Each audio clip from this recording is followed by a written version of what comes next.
এখন বাজে 5টা বাজতে 10। আমরা এখন হোটেল থেকে বেরিয়ে যাচ্ছি সারাংকোটের জন্য।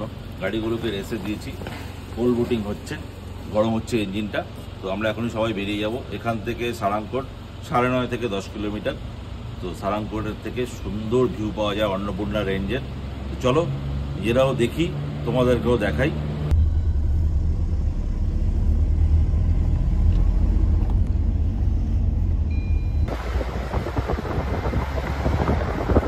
এই যে সারাংকোট পার্কিং, সব গাড়িগুলো লেগে গেছে, একটা একটা করে গাড়ি আসছে প্রচুর। সামনে একটা সিঁড়ি আছে, সবাই উঠছে হেঁটে হেঁটে। এখান থেকে উঠতে হবে 10-15 মিনিটের হাঁটা। চলো ওপরে যাই, কারণ জায়গা পাওয়া যাবে না এরপরে। তো আমরা চলে এসেছি সারাংকোট ভিউ পয়েন্টে। প্রচুর লোকজন চলে এসছে, কিন্তু প্রচুর ফগ চারিদিকে। বুঝতে পারছি না সানরাইজ আজকে দেখা হবে কি হবে না। প্রচুর লোক এসছে, আমি দেখাচ্ছি তোমাদের অ্যাম্বিয়েন্সটা। সবাই ভর্তি হয়ে গেছে, প্রচুর এক্সাইটেড সবাই সানরাইজ দেখার জন্য, কারণ প্রচুর ভালো ভিউ, 360 ভিউ পাওয়া যায় এখান থেকে সানরাইজের। চলো তোমাদের একটু ঘুরে দেখাই। হ্যাঁ, এই যে নিচ থেকে আমরা উঠে এলাম এখানে ওপরে।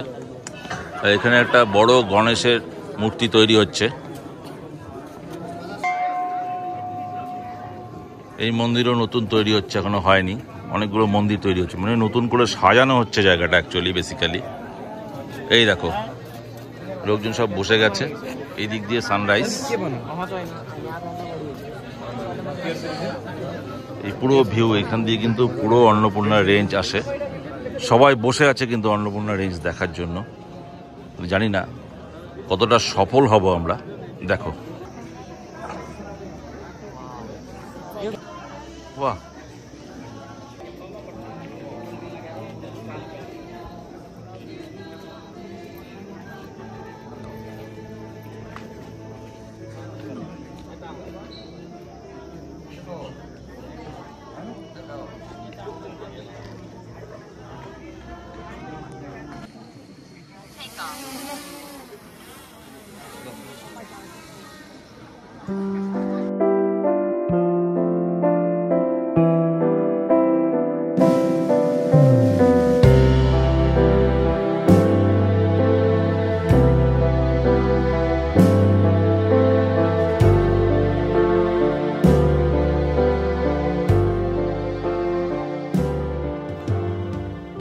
সারাংকোট ভিউ পয়েন্ট থেকে সানরাইজ দেখে আমরা এবার নিচে নেমে যাচ্ছি।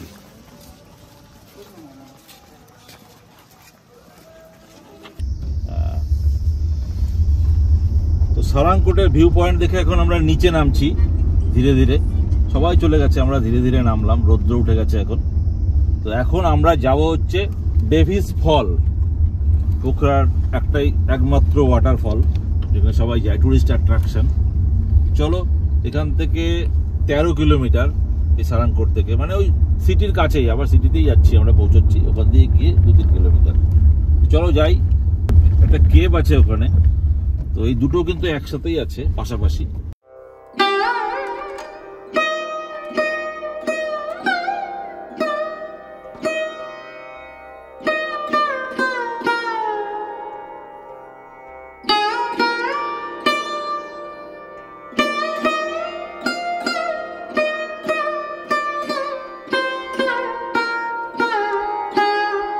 আমরা চলে এসেছি ডেভিস ফলসের সামনে।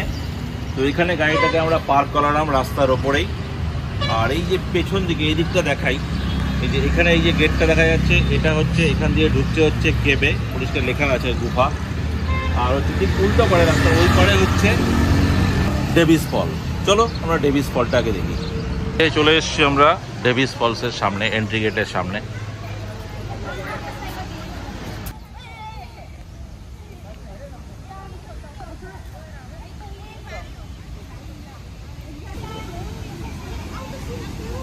ও ভালোই তো, খুব সুন্দর।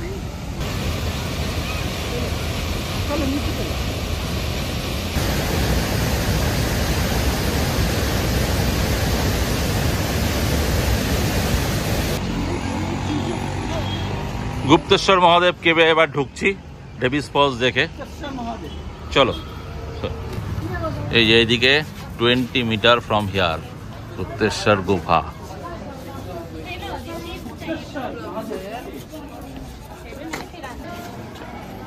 এই যে ওয়ে টু কেভ, এখান দিয়ে কেভে ঢুকতে হবে। টিকিট কাউন্টার আছে, দেখি কত করে টিকিট জানাই। 100 টাকা, 100 টাকা পার টিকিট। আগে ঢুকলাম আমরা, 80 টাকা করে পড়লো টিকিট আমাদের ডেভিস ফলসে। সিঁড়ি দিয়ে আস্তে আস্তে ভেতরে নেমে যেতে হবে। ওই যে দেখা যাচ্ছে গুহা, ওই গুহার ভেতরে আস্তে আস্তে ঢুকে যেতে হবে। তো আজকে আমি একটা মোটা জামা পরে এসেছি, এত গরম লাগছে না বাইরেই, প্রচণ্ড গরম। এই গরমের মধ্যে আর কেভের ভেতরে ঢোকার আর সাহস হলো না, তো বাইরে থেকেই দেখছি, দেখাচ্ছি। তোমরা আসলে নিশ্চয়ই এখানে দেখে যাবে গুপ্তেশ্বর মহাদেব কেভ। গুপ্তেশ্বর মহাদেব কেভের বাইরে এই অপূর্ব সুন্দর বিষ্ণুর সাহিত্য মূর্তি দেখে আমরা এবার যাব আগামীকালের মুক্তিনাথ ভ্রমণের পারমিট করতে। আচ্ছা, আমরা কিন্তু এখন নেপালের যে পোখরার যে পারমিট অফিস যেটা, সেখানে এসছি। পারমিট অফিস থেকে আমরা পারমিট করে ফেললাম। পার হেড 1000 টাকা করে পারমিট নিল। এই যে এই অফিসটা Nepal tourism board, Nepal tourism board থেকে খুব ভালো সিস্টেম। জাস্ট 2 থেকে 5 মিনিটই টাইম লাগে, একটা ফর্ম দেয়, ফর্মটা ফিল আপ করতে হয়, করে 1000 টাকা নেপালি কারেন্সি দিয়ে আমাদের পারমিট করলো। আর এই পারমিটের ছবিগুলো মোটামুটি এইরকম হয়, একটা প্রত্যেকের 2 কপি করে ফটো লাগবে। আর আধার কার্ডটা অরিজিনাল নিয়ে আসতে হবে। আধার কার্ডটা দেখতে পারে, নাও দেখতে পারে, আমাদের দেখেনি।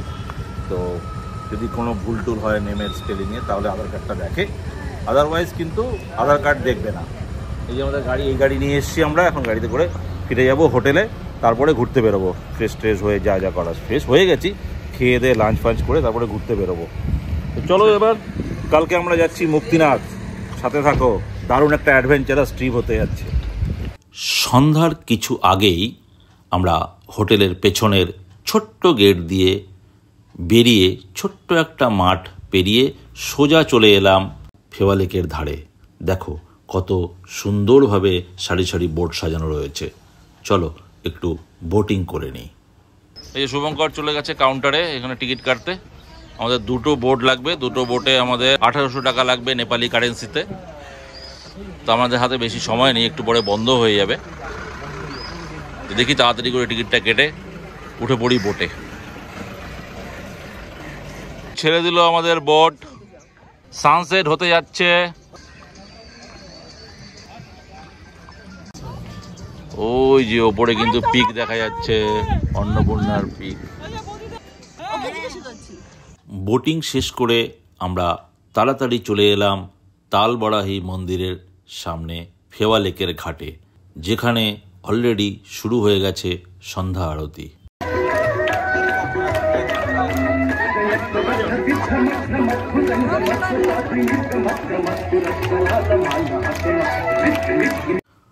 অপূর্ব সুন্দর আরতি দেখতে দেখতে আমি শেষ করছি আজকের এই ভিডিওটি কেমন লাগলো কমেন্টস করে জানান। যদি ভালো লাগে একটা লাইক দিন, আর চ্যানেলে নতুন হলে চ্যানেলটিকে সাবস্ক্রাইব করুন।